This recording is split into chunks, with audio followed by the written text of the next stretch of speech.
Assalamualaikum warahmatullahi wabarakatuh. Perkenalkan, nama saya Devi Manera.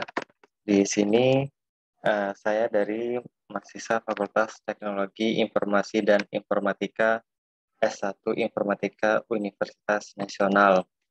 Pada kesempatan kali ini, saya akan menjelaskan mengenai soal tugas ujian tengah semester mata kuliah Intelligent Environment K01.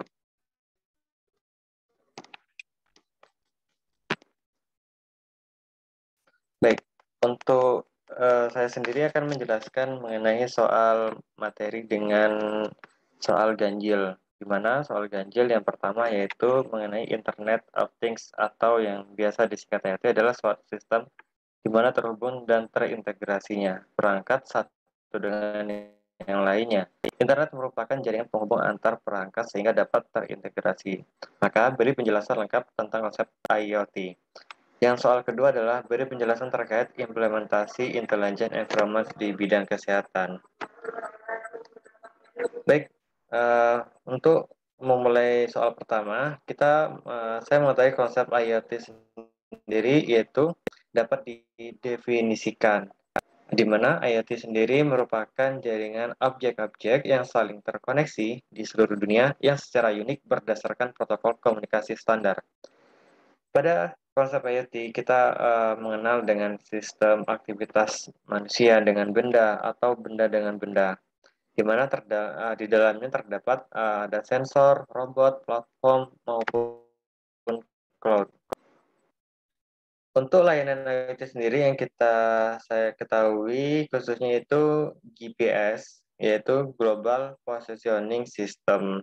Adapun cara kerja dari IoT itu setiap benda yang terhubung ke internet bisa diakses kapan saja dan di mana saja.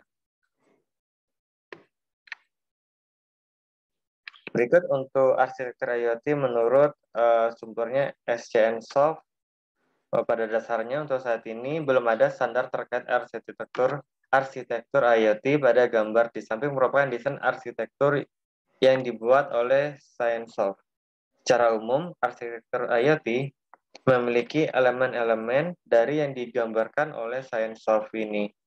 Seperti yang kita ketahui pada gambar slide berikut. Baik, selanjutnya saya akan memulai yaitu dari things, device. Namanya dari Internet of Things, kita akan mulai dari things. Saya yakin apa saja untuk IoT itu mengenai sebuah objek fisik yang dilengkapi yaitu sensor, di mana sensor itu akan menangkap data. Sensor merupakan sebuah device yang mengkonversi parameter fisik menjadi sinyal elektronik. Contohnya adalah sensor suhu, sensor halangan, sensor pH, kamera, mikrofon, dan sensor bau.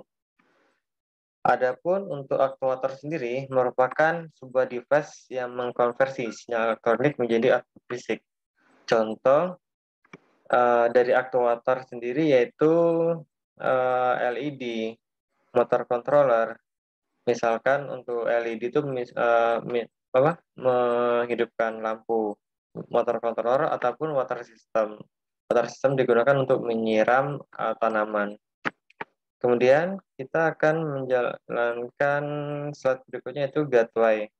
Dari data sensor yang berasal dari tadi akan dikirim ke internet atau yang bisa kita disebut adalah cloud.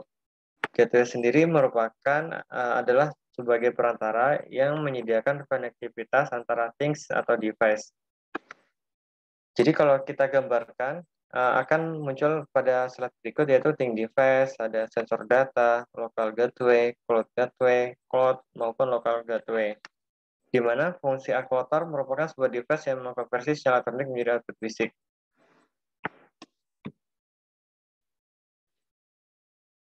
Selanjutnya kita melanjutkan ke Cloud Gateway. Cloud Gateway pada dasarnya di sini sebagai penghubung antara si sensor maupun cloud yang saling menghasilkan nilai atau perintah output suatu nilai dari sinyal atau things gateway sendiri. Gateway merupakan sebuah jembatan antara kontrol dan local gateway.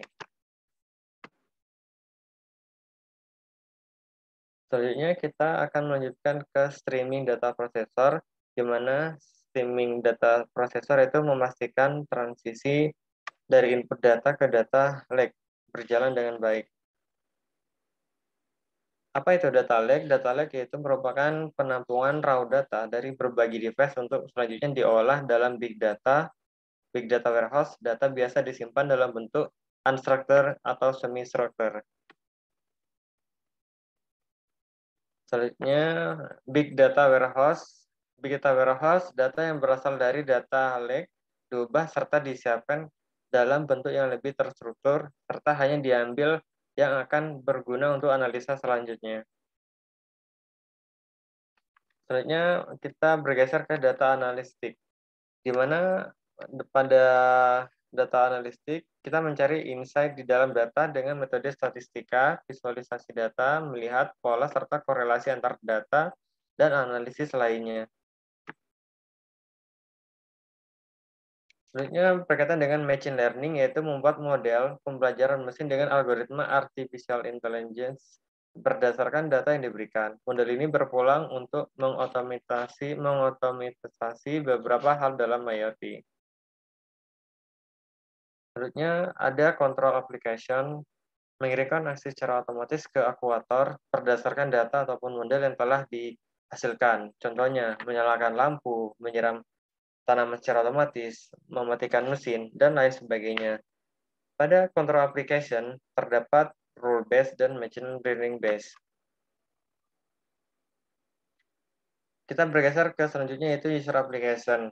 Merupakan antarmuka untuk pengguna, dapat berupa mobile application atau web-based application.